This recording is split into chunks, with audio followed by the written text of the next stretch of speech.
A couple things to address ankle mobility are to elevate the heels. So you can do that either by putting your heels up on about 1-inch plate or getting a pair of lifting shoes. Lifting shoes are somewhere between $100 and $200. They're a little bit of an investment.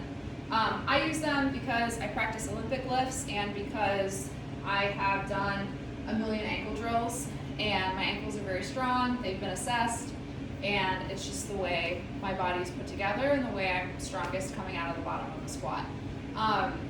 We'll talk about this more in deadlifts especially, but sometimes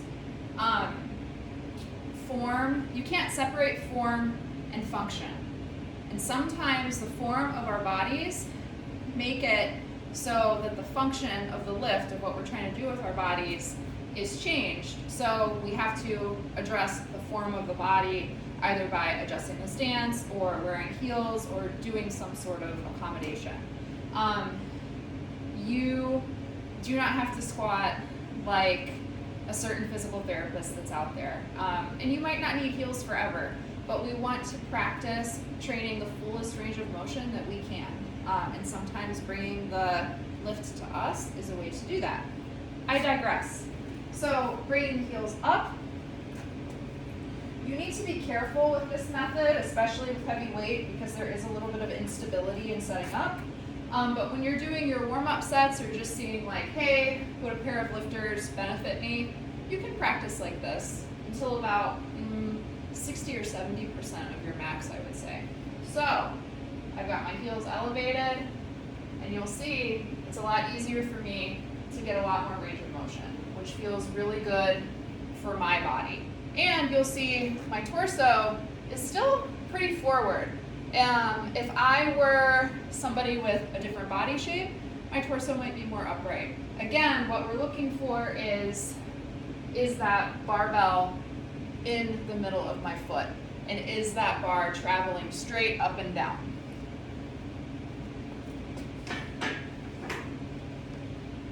Another way to address ankle mobility, for example, you can do a quick assessment for yourself.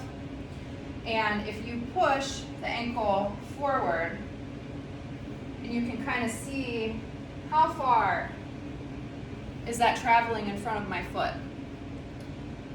My range of motion, that was a hair. My range of motion is about 1 inch in front, which could be improved, but it's pretty good. If you're somebody that gets to the toes and you can't really move anymore, there's probably some stuff that you can do to open up that ankle and foot a little bit more that will help you out. So one of my favorites for that is good old-fashioned calf raises. I'm gonna go back on this more. So go up onto your rack or onto the ledge of a platform, and you can hold on to something for balance and support lightly or not. But I'm putting the balls of my foot on the rack, and I'm just dropping the heel. This is passive. This is me going as far as I can. I'm feeling a big calf stretch. And I'm getting a lot of range of motion out of my ankles. This is passive range of motion, which can help. But now we want to make it active. So I'm going to do some super, super slow, full range of motion calf raises.